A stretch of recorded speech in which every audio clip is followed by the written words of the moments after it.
increíble precio entre los sáparos de Perú, reduciendo enormemente su población, Catherine decidió acompañar a Rachel a Ecuador, con la esperanza de encontrar más sáparos con los que trabajar.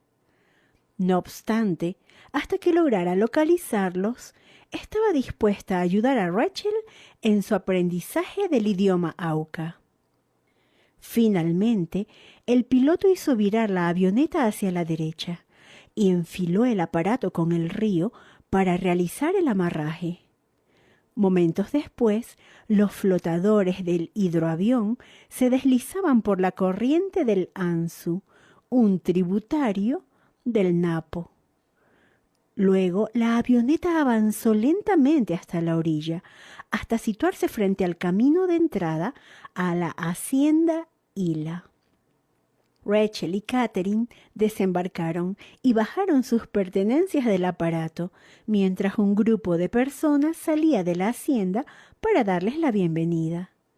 Poco después, don Carlos Sevilla, que había llegado allí algunos días antes, salió también de la hacienda para saludar a Rachel y Catherine. «Bienvenidas a la hacienda Ila, señoritas». Don Carlos ordenó a sus empleados que llevaran el equipaje de las dos misioneras y condujo a Rachel y a Catherine al interior de la hacienda. Hasta ese momento, Rachel había estado intranquila, sin saber bien qué se iba a encontrar. Pero cuando llegó a la hacienda Ila, esta resultó ser más impresionante de lo que había imaginado. La mansión de la hacienda tenía 2 plantas y muchas habitaciones, y había sido construida con grandes troncos traídos de la selva circundante. Estaba amueblada al estilo colonial español. Grandes pinturas colgaban de las paredes e inmensas alfombras cubrían los suelos de madera pulida. La casa principal se encontraba rodeada de varios edificios más pequeños que servían como alojamiento para los trabajadores y como casas de huéspedes. Uno de los edificios era una cocina, otro una pequeña escuela para los niños de los trabajadores. Más allá de la mansión y de los edificios anexos se extendían los campos de cultivo. Rachel se maravilló al pensar en el enorme trabajo que sin duda se había necesitado para limpiar los campos de la densa vegetación de la jungla y convertirlos en sembradíos. En estos crecían caña de azúcar, bananas y yuca, y también pastos donde pasían vacas y caballos. El conjunto le recordó a Rachel a un castillo medieval, rodeado de sus diferentes dependencias y actividades. Don Carlos llevó a Rachel y Catherine hasta una habitación de invitados situada en la segunda planta de la mansión principal. La habitación era grande y estaba iluminada por lámparas de querosén. El suelo de madera, pulida, brillaba tanto que Rachel casi podía ver su cara reflejada en él. Y la ropa de cama estaba fresca y limpia. Tras haberse establecido en su nuevo hogar, Rachel y Catherine se unieron a don Carlos y otros miembros de su familia para la cena. La disfrutaron sentadas en unas sillas de respaldo recto, situadas a lo largo de una gran mesa de madera. Después de cenar, pasaron a la veranda, que era una galería o porche o mirador del edificio, y recorría todo el perímetro de la casa. Cuando se sentaron a charlar, don Carlos finalmente preguntó: ¿querrían ver ahora a las chicas aucas? Nos encantaría, respondió Rachel. Momentos después, 4 mujeres aucas vestidas con faldas y blusas de algodón pasaron al porche. Un niño pequeño las acompañaba, agarrado de la falda de una de ellas. Las aucas tenían la piel color café y su cabello era grueso, liso y negro. En los lóbulos de las orejas tenían grandes agujeros, donde antes habían lucido tapones de madera de balsa.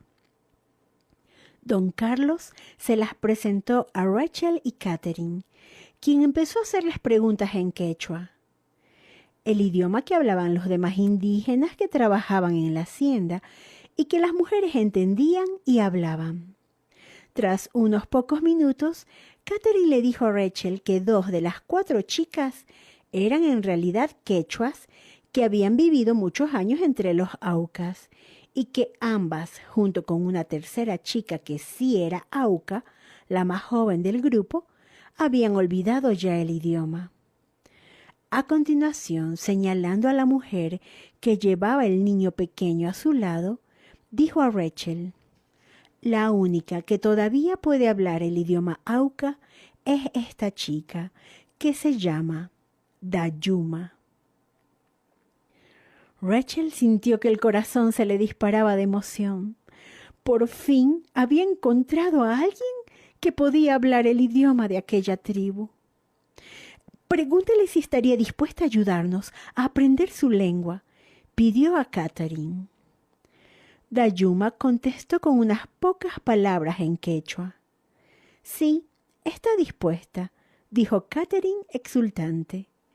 La conversación transcurrió algunos minutos más, durante los cuales Rachel supo que el hijo de Dayuma tenía 3 años y se llamaba Sam. Además, aprendió algo muy importante acerca de los aucas. Dayuma les explicó que ellos se llamaban a sí mismos Waorani, que significa la gente, y que la palabra auca era en realidad una palabra quechua que significa salvaje. A partir de ahora, siempre usaré la palabra Waorani para referirme a tu tribu, prometió Rachel. Como Dayuma trabajaba todo el día en la plantación, solo podía reunirse con ella por la noche. Así que Rachel aprovechó esos encuentros nocturnos para recopilar lenta, pero sistemáticamente, una lista de palabras Waorani. Al observarlas, pronto fue consciente que la lengua Waorani no tenía nada que ver con la variante del idioma Kandoshi que hablaban los indios Chapras, como al principio había esperado que sucediera. Una noche, Dayuma explicó a Rachel cómo contaba su pueblo. Su sistema de contar era simple y directo hasta llegar a 20. Más allá de ese número, los Waorani ya no tenían forma de contar. Según Dayuma, hasta 5 contaban así: 1, 2, 2 y 1, 2 y 2, y entonces él o ella decían Onompo o Maempoquiae, que significa tantos dedos como hay en una mano. Si querían decir 9, decían tantos dedos como hay en una mano y 2 y 2. Sin embargo, Dayuma le explicó que con un número como el 9, lo más frecuente es que la gente uniera ambas manos y dijera tantos dedos como hay en 2 manos, porque el 10 estaba muy cerca del 9 y era más fácil decirlo de ese modo. Para contar más allá del 10, la persona unía sus manos, se miraba a los dedos de los pies y decía 2 y 1, para indicar 13. A Rachel le pareció un sistema muy curioso, pero lógico, aunque se preguntó cómo harían los Waorani si alguna vez llevaban zapatos. Durante su estancia en la hacienda Hila, trabajando con Dayuma en el aprendizaje de la lengua Waorani, Rachel se sintió frustrada por lo cerca y a la vez lo lejos que estaba Shelmera de donde ella se encontraba. Estaban a menos de 30 kilómetros de distancia y en avioneta se tardaba solo unos minutos en llegar allí.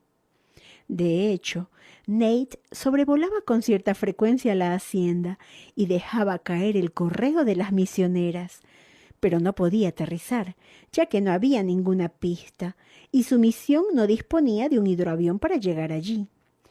Así que en cuanto encontró el momento adecuado, Rachel decidió recorrer los 30 kilómetros de camino por la jungla para ir a visitar a Nate y a Marge.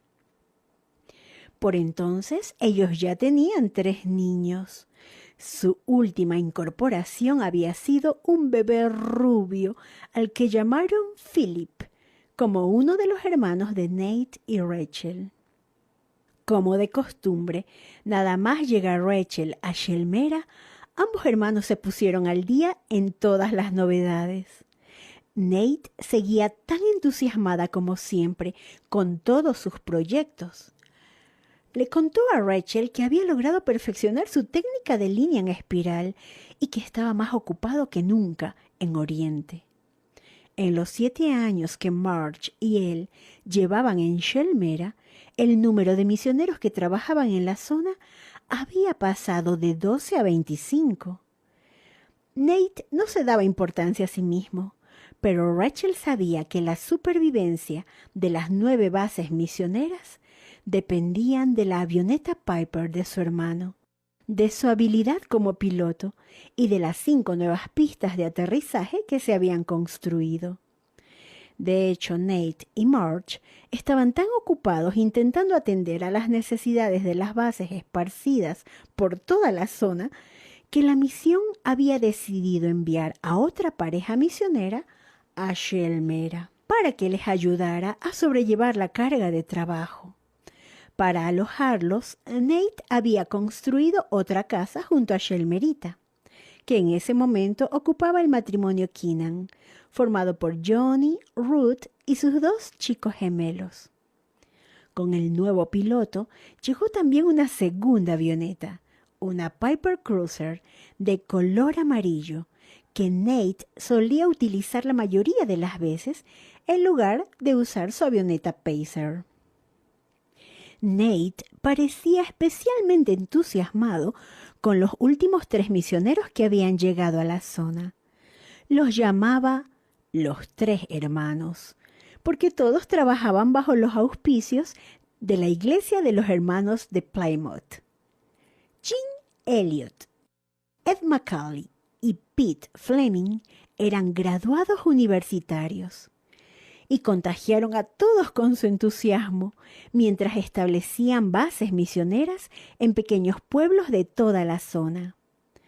Tras su llegada a Oriente, Jean se había casado y su esposa Betty estaba a punto de dar a luz. La esposa de Ed, Mary Lou, iba a dar a luz a su segundo hijo. Y Pete había viajado a Estados Unidos y ahora él y Olive, su esposa, estaban en Quito, donde ella aprendía español para prepararse para el regreso de ambos a Oriente. Nate le explicó a Rachel lo mucho que él y Marge disfrutaban de la amistad de los 3 hermanos y de sus esposas.